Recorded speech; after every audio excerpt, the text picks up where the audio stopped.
എല്ലാവർക്കും സുഖമാണെന്ന് വിശ്വസിക്കുന്നു. ഡെയിലി അപ്ഡേറ്റിലേക്ക് എല്ലാ ആളുകൾക്കും സ്വാഗതം.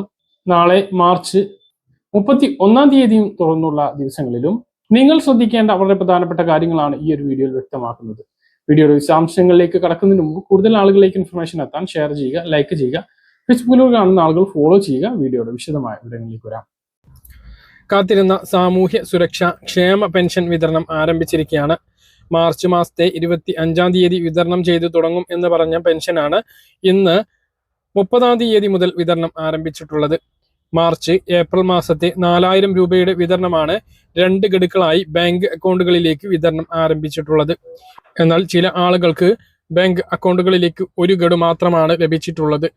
ആ ആളുകൾക്ക് നാളെ തീർച്ചയായിട്ടും ബാക്കി 2000 രൂപ കൂടി എത്തിച്ചേരുന്നതാണ്. ദേശീയ പെൻഷൻ പദ്ധതി പ്രകാരം ഇന്ദിരാഗാന്ധി വാർദ്ധക്യകാല പെൻഷൻ, ഇന്ദിരാഗാന്ധി ഭിന്നശേഷി പെൻഷൻ, ഇന്ദിരാഗാന്ധി വിധവാ പെൻഷൻ വാങ്ങുന്ന ആളുകൾക്ക് 300, 500, 200 രൂപയുടെ കുറവോടുകൂടി 1700, 1800, 1500 എന്നിങ്ങനെയാണ് ലഭിച്ചിട്ടുള്ളത്.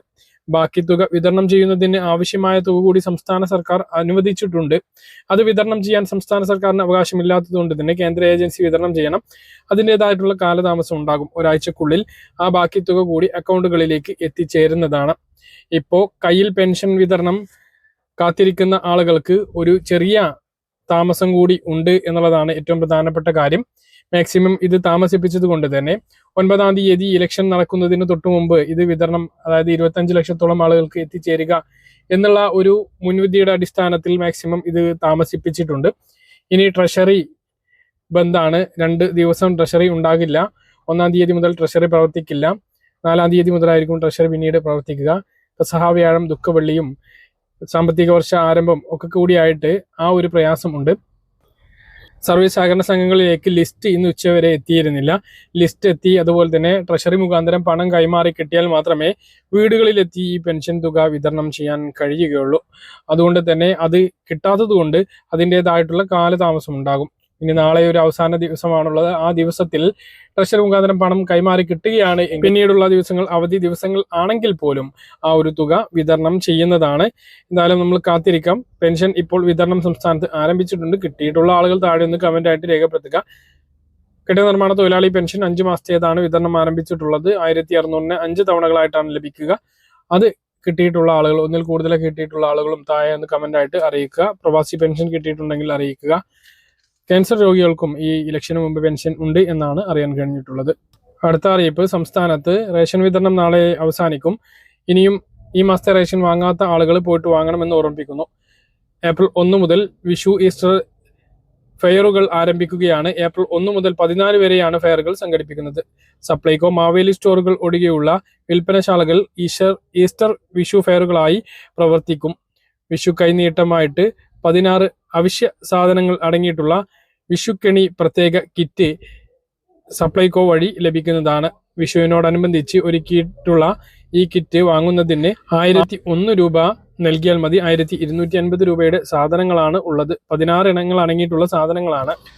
അതുപോലെ സപ്ലൈകോ വിൽപ്പനശാലകളിൽ നിന്നും 1000 രൂപക്ക് മുകളിൽ സബ്സിഡി ഇതര സാധനങ്ങൾ വാങ്ങുന്ന ഉപഭോക്താവിന് വിഷു കൈനീട്ടമായിട്ട് 101 രൂപയുടെ കൂപ്പൺ ലഭിക്കും. ഈ കൂപ്പൺ ഏപ്രിൽ 16 മുതൽ മെയ് 30 വരെ സപ്ലൈകോയുടെ ഏതെങ്കിലും വിൽപ്പനശാലകളിൽ നിന്നും 1000 രൂപക്ക് മുകളിൽ സബ്സിഡി ഇതര സാധനങ്ങൾ വാങ്ങുമ്പോൾ റിഡീം ചെയ്യാവുന്നതാണ്. പുതിയ സാമ്പത്തിക വർഷം ആരംഭിക്കുമ്പോൾ നിരവധി പരിഷ്കാരങ്ങളാണ് നിലവിൽ വരുന്നത്.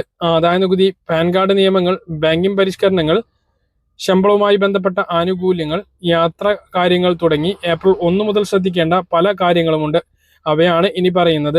ഏറ്റവും പ്രധാനപ്പെട്ടത് 6 പതിറ്റാണ്ട് പഴക്കമുള്ള ആദായ നികുതി നിയമം 1961 പകരമായി പുതിയ ആദായ നികുതി നിയമം 2025 പ്രാബല്യത്തിൽ വരുന്നത് ഏപ്രിൽ 1 മുതലാണ്.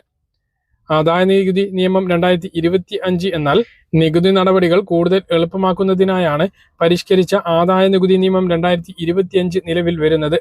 സങ്കീർണതകൾ ഒഴിവാക്കാൻ നിയമങ്ങളുടെ എണ്ണം 399 നിന്നും 190 ടാക്സ് ഫോമുകൾ 511 നിന്നും 333 വെട്ടിക്കുറച്ചിട്ടുണ്ട്.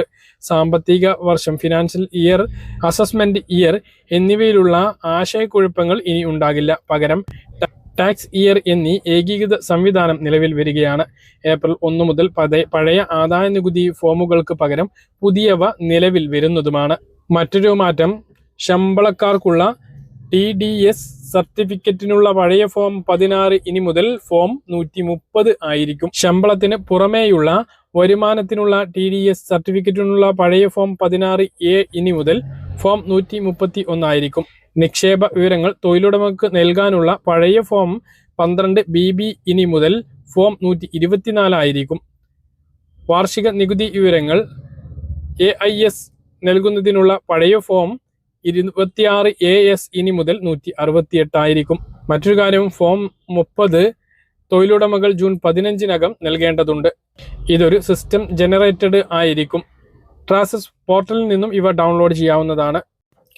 പാൻ കാർഡ് നിയമത്തിനും വളരെ പ്രധാനപ്പെട്ട മാറ്റങ്ങളാണ് വരുന്നത്. പാൻ കാർഡ് അപേക്ഷിക്കുന്നതിനും പുതുക്കുന്നതിനും നിയമങ്ങൾ ഏർപ്പെടുത്തിയിട്ടുണ്ട്. ഇനി മുതൽ ജനന തീയതി തെളിയിക്കാൻ ആധാർ മാത്രം മതിയാകില്ല. SSLC certificate, passport, voter ID, driving licence എന്നിവയിൽ ഏതെങ്കിലും ഒന്നുകൂടി നൽകേണ്ടി വരും.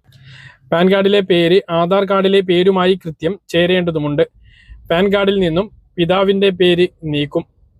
ആധാറിലെ വിവരങ്ങളുടെ അടിസ്ഥാനത്തിലായിരിക്കും ഇത് ചെയ്യുക. 10 ലക്ഷത്തിന് മുകളിലുള്ള നിക്ഷേപങ്ങൾ, 5 ലക്ഷത്തിന് മുകളിലുള്ള വാഹനം വാങ്ങൽ, 20 ലക്ഷത്തിന് മുകളിലുള്ള വസ്തു വാങ്ങൽ എന്നിവക്ക് പാൻ കാർഡ് നിർബന്ധമാക്കും. ബാങ്കിംഗ് മേഖലയിലും പരിഷ്കരണങ്ങളുണ്ട്. ഡിജിറ്റൽ തട്ടിപ്പുകൾ തടയുന്നതിനായി RBI പുതിയ നടപടിക്രമങ്ങൾ ആവിഷ്കരിച്ചിട്ടുണ്ട്. ഏപ്രിൽ 1 മുതൽ എല്ലാ ഡിജിറ്റൽ ഇടപാടുകൾക്കും OTPക്ക് പുറമെ പാസ്വേഡ്, പിൻ അല്ലെങ്കിൽ ബയോമെട്രിക് വിവരങ്ങൾ കൂടി ആവശ്യമായിട്ട് വരുന്നതാണ്. HDFC പോലുള്ള ബാങ്കുകൾ UPI അധിഷ്ഠിത ATM പിൻവലിക്കലുകൾ സൗജന്യ പരിധിയിൽ ഉൾപ്പെടുന്നതാണ്. പരിധി കഴിഞ്ഞാൽ ഒരു ഇടപാടിന് 23 രൂപയും GSTയും ഈടാക്കുന്നതുമാണ് എന്നും അറിയിച്ചിട്ടുണ്ട്. പഞ്ചാബ് നാഷണൽ ബാങ്കിൽ ചില ഡെബിറ്റ് കാർഡുകളുടെ ദിവസേനയുള്ള പരിധി കുറച്ചിട്ടുണ്ട്. 1 ലക്ഷം രൂപയിൽ നിന്നും 50,000 രൂപയും പ്രീമിയം കാർഡുകളിൽ 1.5 ലക്ഷം രൂപയിൽ നിന്നും 75,000 രൂപയുമായി ഇത് മാറിയിട്ടുമുണ്ട്. ശമ്പള ആനുകൂല്യങ്ങളും മാറിയിട്ടുണ്ട്. പഴയ നികുതി വ്യവസ്ഥയിൽ തുടരുന്നവർക്ക് കൂടുതൽ ആനുകൂല്യങ്ങൾ പ്രഖ്യാപിച്ചിട്ടുണ്ട്. HRIയിൽ 50% നികുതി ഇളവ് ലഭിക്കുന്ന മെട്രോ നഗരങ്ങളുടെ പട്ടികയിൽ അഹമ്മദാബാദ്, ബാംഗ്ലൂരു, ഹൈദരാബാദ്, പൂനെ എന്നിവ കൂടി ചേർത്തിട്ടുണ്ട്. നേരത്തെ മുംബൈ, ഡൽഹി, കൽക്കട്ട, ചെന്നൈ എന്നിവ മാത്രമാണ് ഉണ്ടായിരുന്നത്. കുട്ടികളുടെ വിദ്യാഭ്യാസ ചെലവിനുള്ള അലവൻസ് പ്രതിമാസം 100 രൂപയിൽ നിന്നും 3000 രൂപയാക്കി. ഹോസ്റ്റൽ ചെലവ് പരിധി പ്രതിമാസം 300-ൽ നിന്നും 9,000 രൂപയാക്കിയിട്ടും ഉയർത്തിയിട്ടുണ്ട്. ഇനി മുതൽ പ്രതിദിനം 200 രൂപ വരെ മീൽ കാർഡുകൾക്ക് നികുതി നൽകേണ്ടതില്ല. അതേസമയം വാർഷിക കോർപ്പറേറ്റ് ഗിഫ്റ്റ് വൗച്ചറുകളുടെ നികുതി രഹിത പരിധി 5,000 രൂപയിൽ നിന്നും 10,000 രൂപയാക്കി ഉയർത്തിയിട്ടുണ്ട്. കമ്പനികൾ നൽകുന്ന വാഹനങ്ങളുടെ നികുതി മൂല്യം പുതുക്കിയിട്ടുണ്ട്. 1.6 ലിറ്റർ വരെയുള്ള എഞ്ചിൻ കപ്പാസിറ്റി കാറുകൾക്ക് 8,000 രൂപ, വലിയ വാഹനങ്ങൾക്ക് 10,000 രൂപ എന്നിങ്ങനെയാണ് നികുതി ബാധ്യത ഉണ്ടാകുക.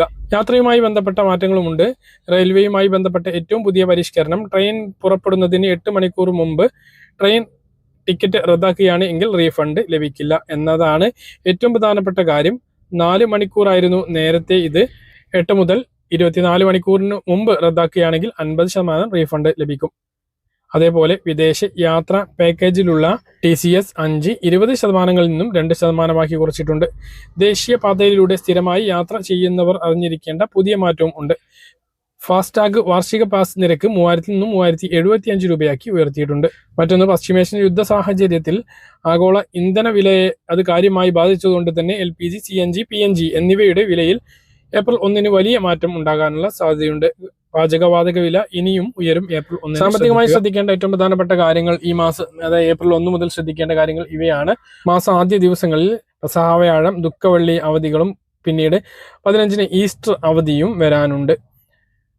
അതുപോലെ ഈ മാസം 9-ാം തീയതി അവധിയാണ്, പൊതു അവധിയാണ്. നമ്മുടെ സംസ്ഥാനത്ത് അടുത്ത 5 വർഷം ആര് ഭരിക്കണം എന്ന് തീരുമാനിക്കുന്ന വളരെ നിർണായകമായിട്ടുള്ള ഇലക്ഷൻ നടക്കാൻ വേണ്ടി പോകുന്നത് ഈ മാസം 9-ാം തീയതിയാണ്.